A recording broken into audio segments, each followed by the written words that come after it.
Hi everyone, it's Roger here from What's on Disney Plus with the weekly Q&A. So this week I'm doing a pre-recorded one because I'm at a big NFL game in London today. So therefore couldn't quite do it live. So therefore I wanted to jump in and do it as a pre-recorded one. So all of our Patreon and YouTube channel members have been able to submit questions throughout the week. So I'm going to be going through those questions there. So a big thank you, and thank you so much for your support, because it really does make a huge difference with the way that the algorithm works and YouTube and Google and all the rest of it. Having support directly from you guys really makes a massive difference. So if you'd like to become a member, come from as little as $2 a month, and it just really helps out, like buying a cup of coffee or whatever it is. But a big thank you to everyone. So we've got lots of questions and stuff, so let's just start rolling through them all, shall we? So let's start off with one from Caleb, who says, it was reported that Disney Reliance joint venture will have all of its properties moved from JioCinema to Disney Plus Hotstar. Is this another example of the consolidations? So if you're unaware, in India, Disney Plus Hotstar is a sort of a separate streaming service than what we've got internationally. It's a little bit different. There's a lot more, obviously, Indian content on there, lots of live sports. But the app has always kind of suffered from one major problem from Disney's point of view. It doesn't make as much money as it does outside of India, and generally just because of the way that kind of currencies work. They have millions of subscribers, much more than any other country because of the population size. However, when Bob Chapek decided that he didn't want to spend about $2 billion getting the rights for the cricket, we've then seen like Disney Plus Hotstar losing 20-30 million subscribers. They just drastically cut all of the subscribers when there's people just left because they didn't have the cricket, so therefore things happened. They actually lost in the bidding to JioCinema, which is what's now actually happening now is you're going to be getting Reliance, which owns JioCinema. They are basically merging Star India, which is Disney's Indian division. They're going to be merging together, rather than Disney had been looking at different options and stuff and realized really that they need some specialist help in that country. I don't think they didn't want to back out completely and just sell it off like we've seen with Paramount. They wanted to have an influence, but I think they realized they needed some additional help. And also that thing as well, businesses work very differently in different regions, and not everything is the same, so they wanted to specialize a little bit. So we're just waiting for this merger to go through. Now, there has been reports this week that basically it looks like JioCinema is going to be merging into Disney Plus Hotstar. That app has more subscribers and maybe a bit of a bigger name, and obviously as well will help with, it's kind of that weird situation. I mean, they will then be able to jump off the bandwagon from the fact that it's connected to Disney Plus, whether or not it's just going to be called Disney Plus Hotstar, or if it gets rebranded to Hotstar, or there was even Gilo Hotstar was kind of being thrown around. There was a website that kind of came up that looked like it was fake when I looked into it.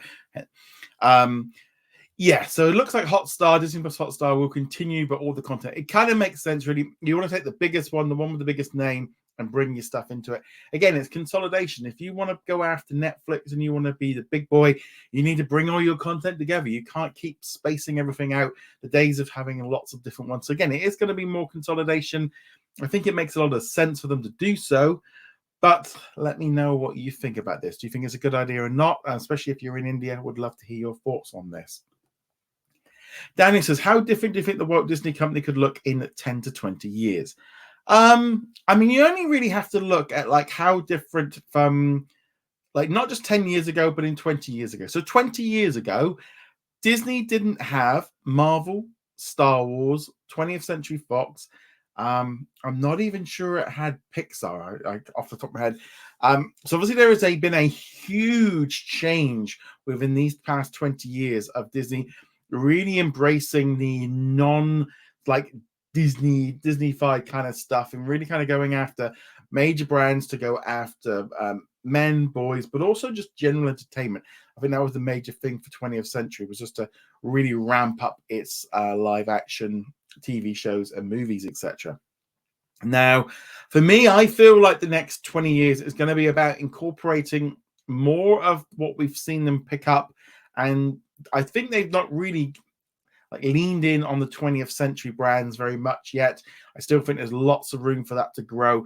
At the theme parks, I think we'll start seeing a little bit more of that coming in as well in the future with new attractions and stuff.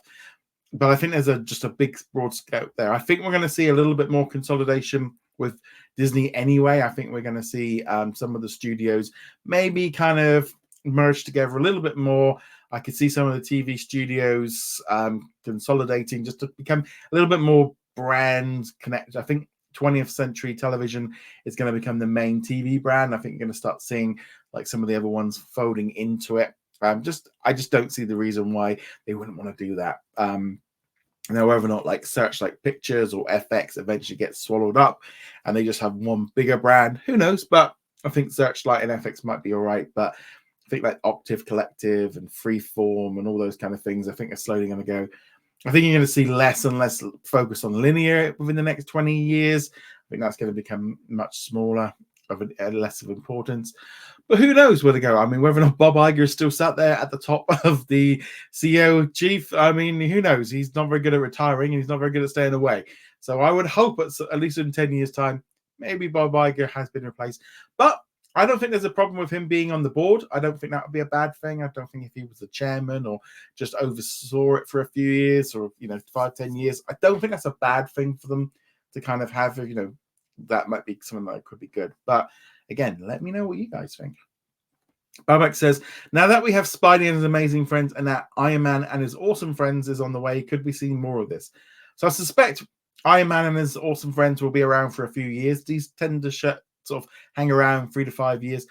And then they kind of reboot them, redo them. Some of this is due to try and save money with, I think, like with animation, with actors and creatives and executive producers.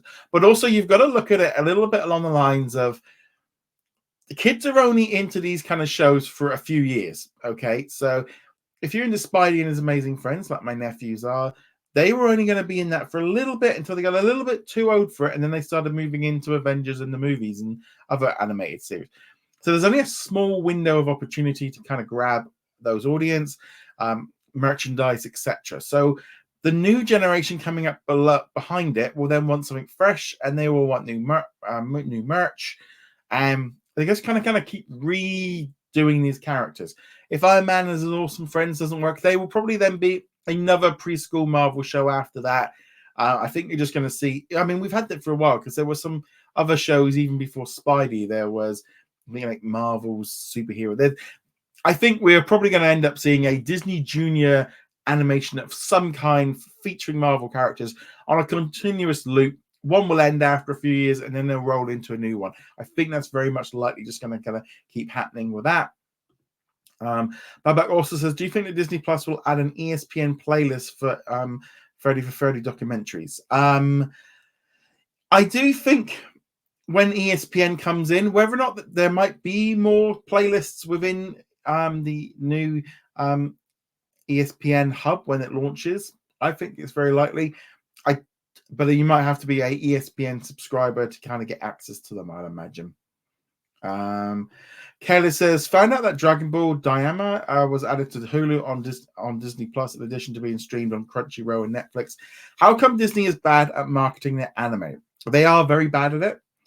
There's sometimes shows come on and they put, it's not so much the fact of they do not do any promotion whatsoever for this stuff. I mean, it's not on any of the social media feeds. I mean, they don't even put it up on like the Disney Plus Instagram or Facebook or YouTube or even a press release telling you that it's there. Sometimes the companies themselves kind of have to do it, that actually make it. Disney is very bad at kind of promoting a lot of these shows. There does seem to be a case of some of them that are licensed, they don't really want to put any marketing behind them in the slightest and kind of almost leave that up to the company that they've licensed it from. Fox kind of is that same way as well. But even some of the anime that Disney does like kind of pick up like global rights for, and it's on Disney Plus, we sometimes just never see any promotion for it. It gets kind of buried on the homepage. I don't know. It's very, very strange. It's almost that kind of thing of like, right, if you know it's there, you know it's there, and we're not really going to try and push it because mainstream audiences don't like it. It's a very strange thing. There's a lot of stuff that Disney puts onto Disney Plus and Hulu. Little to no promotion. You kind of think makes sense, but they're kind of almost following that Netflix thing, not spending any money on marketing. That's the other key thing. And I almost think that's the major thing. They just don't want to spend any money on this stuff, which is strange. I think you'd imagine like even having just some teams put together with just one person, just, come up with some artwork or a little quick trailer. Or maybe that's the trouble. They can't do anything small. Everything has to go through so many different levels. You can't just have one person let's go like, well, I can make a 20-second, 30-second ad and an Instagram post, but then it has to go through legal. It has to go through loads of checks all the way through, and then maybe it's just not cost effective from their point of view. That's the only thing. But yeah, it does feel very weird. It's like I say, there is little to no advertising for this kind of stuff. Baba also says, could Disney eventually merge some other studios like Searchlight and 20th Television, or will they always stay separate?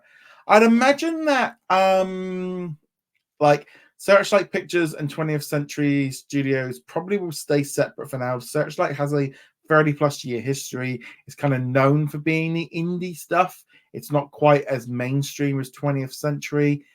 I think we'll probably see more stuff going through 20th Century going forward in terms of like the live action stuff. But yeah, I think Searchlight probably will manage to stay separate. I think in terms of television, that's where things could change a little bit. I wouldn't be at all surprised if we see a little bit more shifting. We're obviously expect to see ABC Signature Studios roll in there.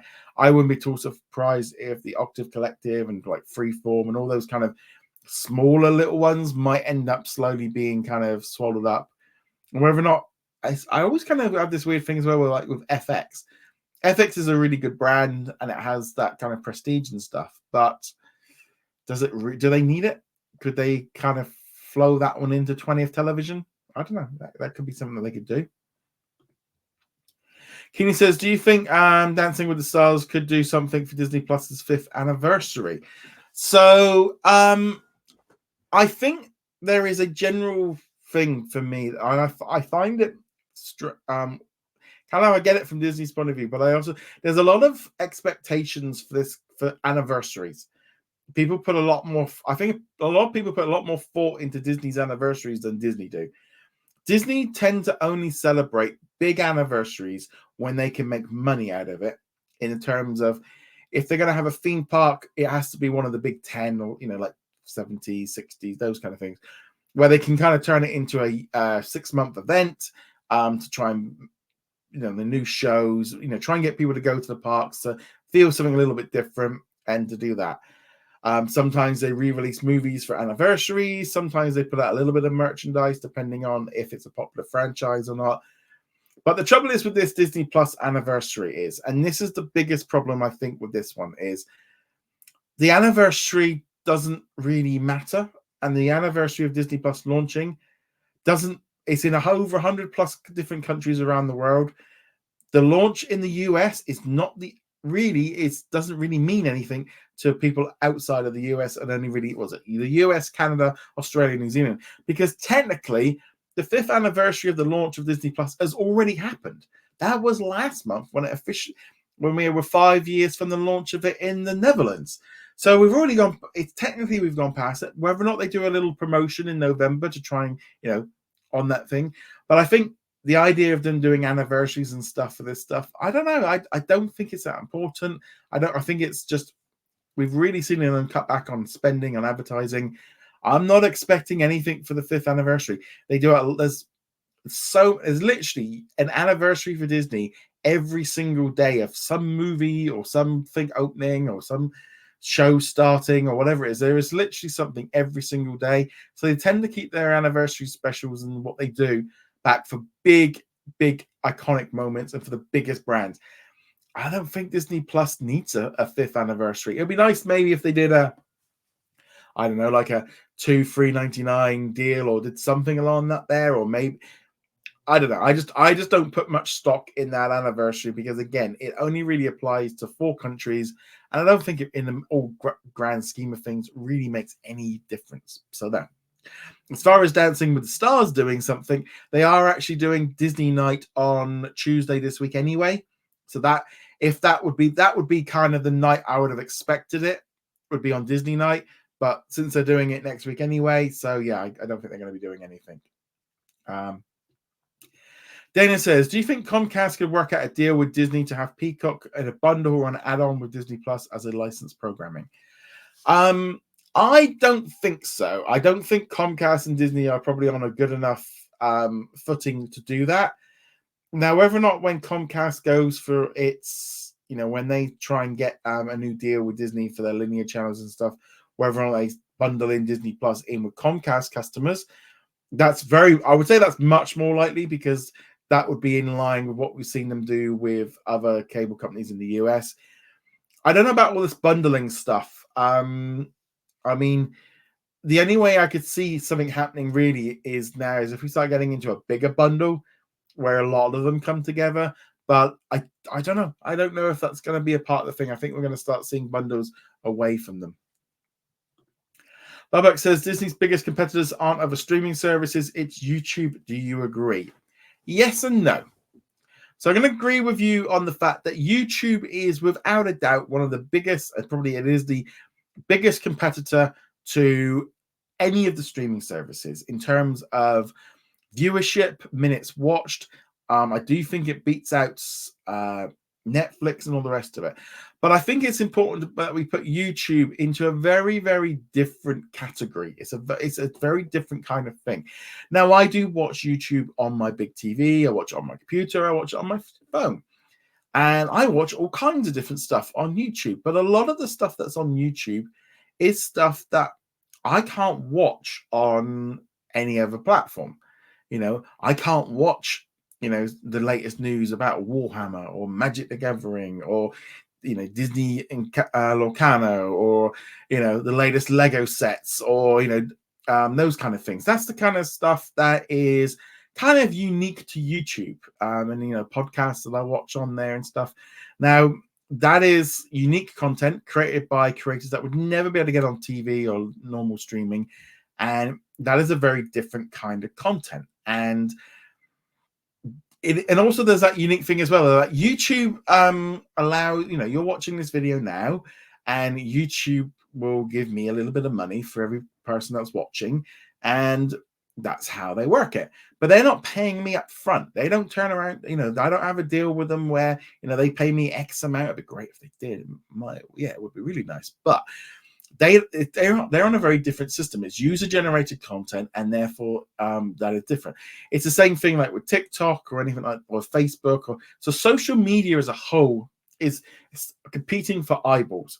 Video games. So if you're playing Fortnite or something like that again, or if you're reading a book or reading a comic book, anything like that is taking your eye away from a screen. Whatever you're doing on your screen is time away from it. The biggest competitor to Disney Plus is not YouTube. Is a big one in the same way that video games or TikTok or Netflix, they're all it's more about minutes watched of getting your attention away from it. Now for me, I very much, I'll sit down for a couple hours in the evening and we watch traditional television, and we will watch, Netflix, BBC, Disney Plus, whatever we kind of watch.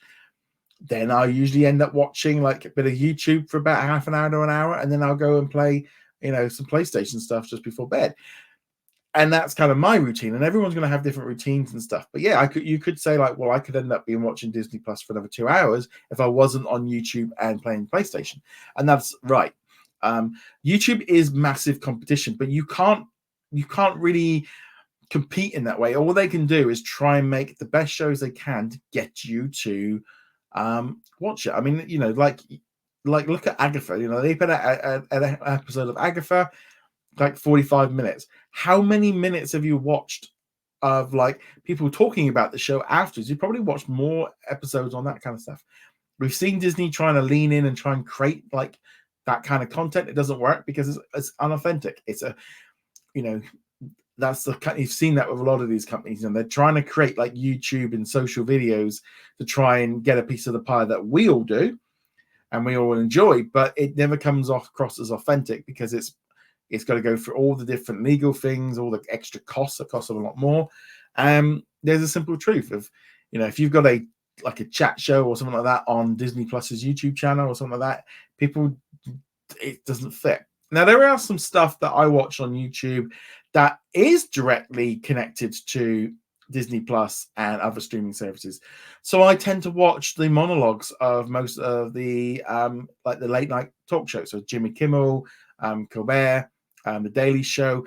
But I watch all of those on YouTube because those channel shows aren't available. But I only really like the monologue. I don't really interested in the interviews.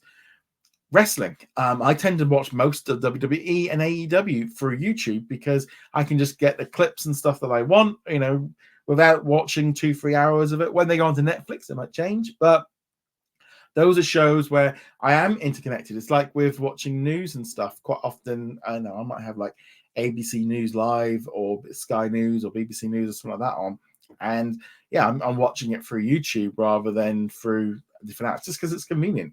But it is definitely a big competitor, but I think it's important that Disney Plus it's just got to try and make the best content for eyeballs. If you make the best content, that'll pull the audiences in. But at the same time, they do have to kind of take it in. But let me know what you think of this one. Keenan says, since we talked about home media on the last Q&A, did you hear that the red box kiosks are officially no more? Yeah, so these are boxes that were in a number of locations, supermarkets, etc. I do remember seeing, I was at a Publix in Florida a few years ago, and I remember seeing one, and I did go over and have a look at it, just to sort of have a poke around and see what it looked like. Yeah, I mean, it makes sense that these things, the company's gone bust, people are not borrowing DVDs in that same way anymore. And also, you've got to look at it in one of two ways. So first off, if you are the owner of the shops and the stores and stuff, you do not want, that is prime real estate. That is space that you could, rent out to somebody else, or you could use yourself to put something in its place. You could put in some advertising, you could put some product. That is real estate. That is valuable stuff. And if they are no longer paying you rent for that space, yeah, you're going to kick them out. I mean, it just makes sense for that there. At the end of the day, physical media has become obsolete. Now, I know a lot of people love physical media, and I think there's going to be a very much a niche market of people that are going to collect them, and they need to put out movies on 4K discs with lovely books with postcards and loads of extras and make it into a collectible item that you want to keep. And I think that's good. But I think the problem is where is this going to go in 10, 20 years time? What devices are going to have it? Because I can already see that the next Xbox and PlayStation are not going to have drives. They're going to have disk drives. I haven't owned a separate DVD player probably since the days of, I'm just trying to think, the last time I would have had a disc, it was probably the PlayStation 2. Once I got the PlayStation 3, and then the PlayStation 4 and the PlayStation 5, those have become my DVD and Blu-ray players. And I did buy the disc version, but I haven't bought a disc for a long time. But when PlayStation 6 comes out, I will probably just go digital. I actually traded in a stack of games a couple of months ago for my PlayStation because I was like, I never put these in. I never use them. So I think that is going to be another big thing, and a lot of the big companies are no longer making the devices. So that's going to be another thing. And again, but that might then go into a niche market where it'll be a bit like vinyl record machines, where some companies will kind of pick up that. Bubba Trolling says, do you think that Disney Plus will get some new UI? I think it's going to be a continuous flow of things changing, things moving around and stuff, for sure. I don't think we're going to get I think it would be great if they, we're going to be getting this ESPN hub at some point later this year. I do think when they merge the Hulu stuff in fully, but then in some ways, if they can just keep making the little changes, I'd rather they just started making changes and started doing little things like on top, rather than trying to do a big overhaul all at once. Here we go. Miles says, since DreamWorks Animation is releasing The Wild Robot, which is a film adaptation of Peter Brown's book, should Pixar animated studios start making book-to-film adaptations? I don't think there's anything wrong with making book-to-film adaptations. I think that's a good thing. In some ways, I would rather like 20th Century Studios kind of take on that mantle of like, if there's a really good story, like get them starting making some animation stuff. Pixar, it's like they, like come up with their own. It's like you can come up with their own stories.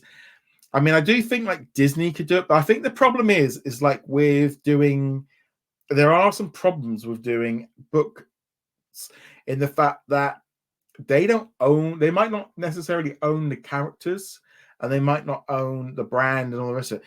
So they might want, especially with an animated film, and this is where Disney, we know with Disney and Pixar, it's not just about creating the movie, but there's all the other things that come into it, the theme park rights.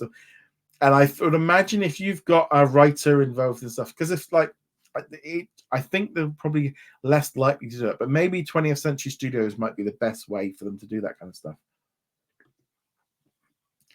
Babak says, with the new Freaky Friday and Princess Diaries movies coming back, what other sequels from the early noughties do you think they should do?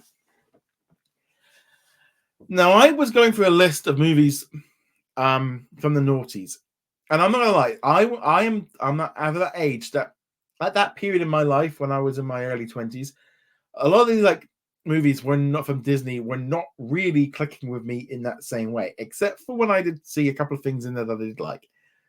Pirates of the Caribbean, National Treasure. So I'd like to see more of them.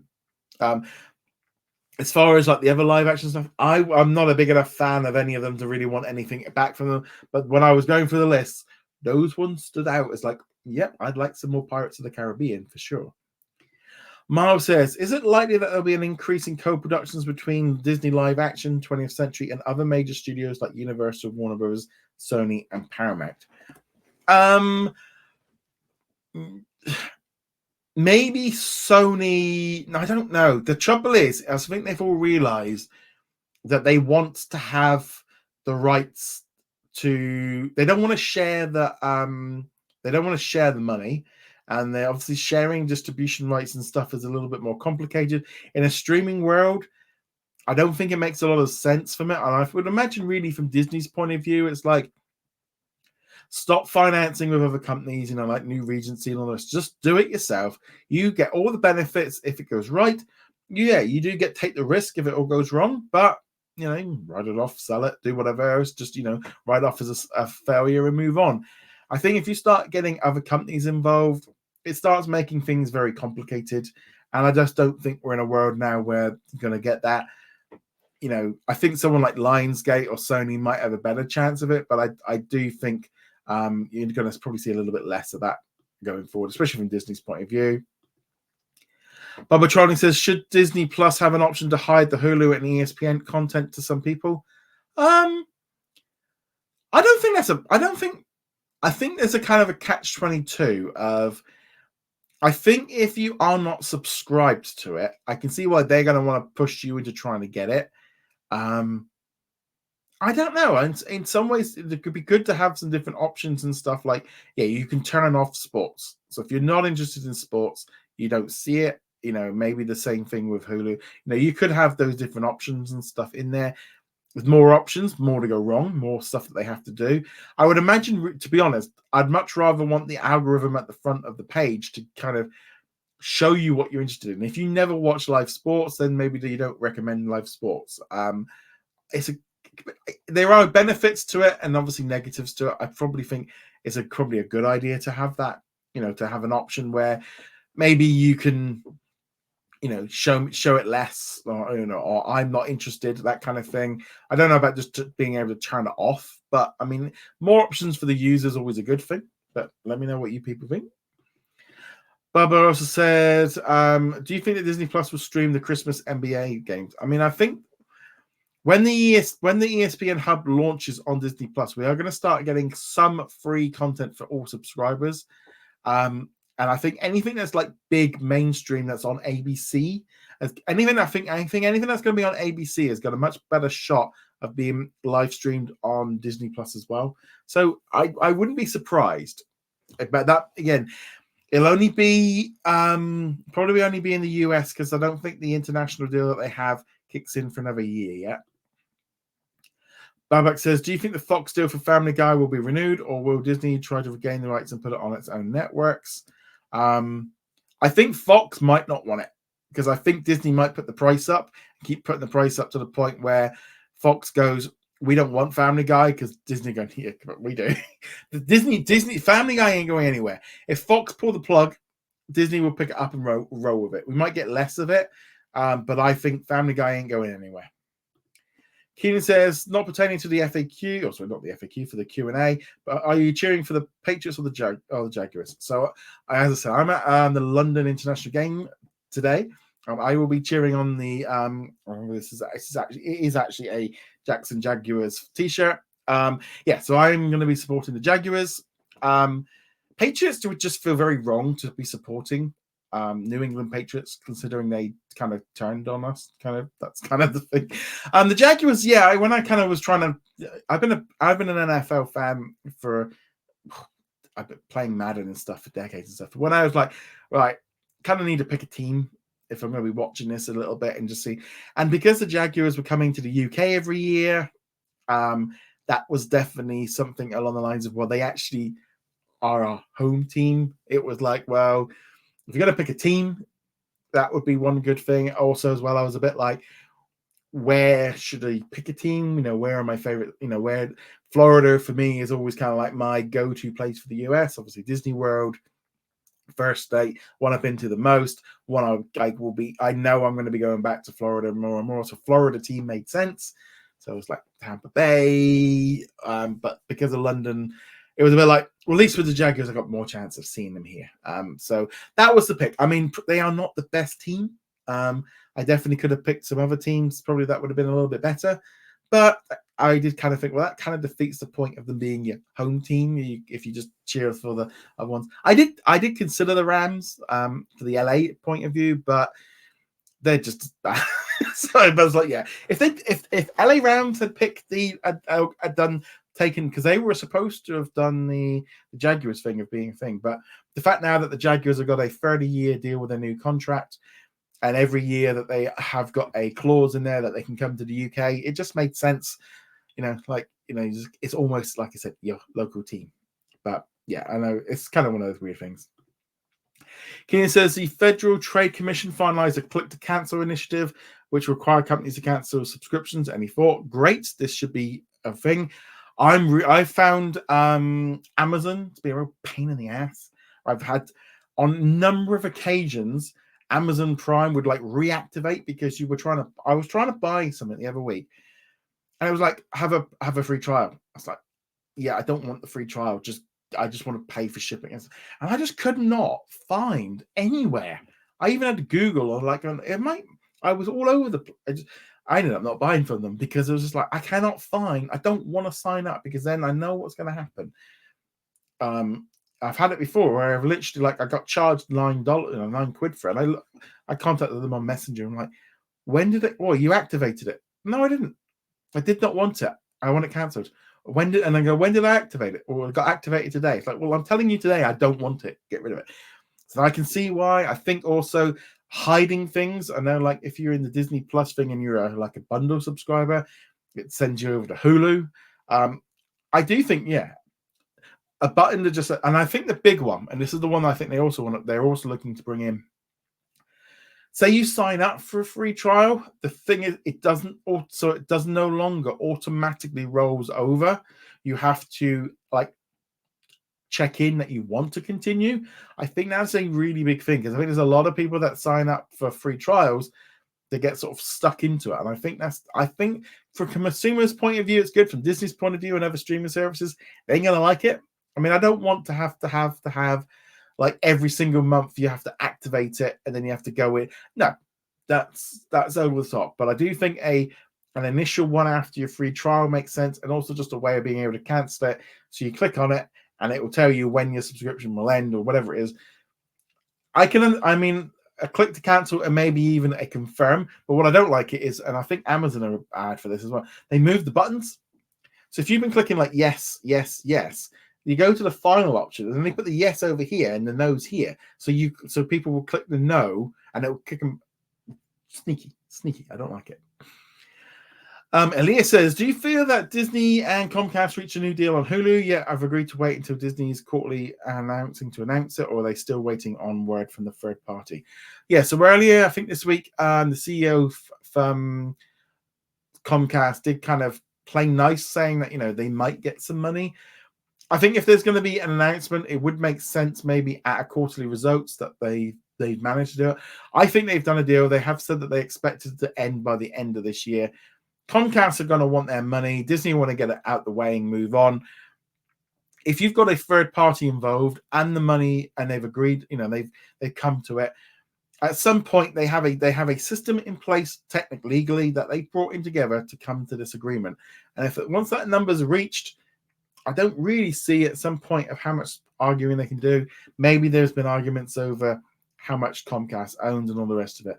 But yeah, I am expecting this to get sorted because it's been a long time coming, nearly a year. And our final question, Babak says, Disney owns Movie Anywhere, which is a digital platform to buy digital movies. Do you think Disney should incorporate that into Disney Plus?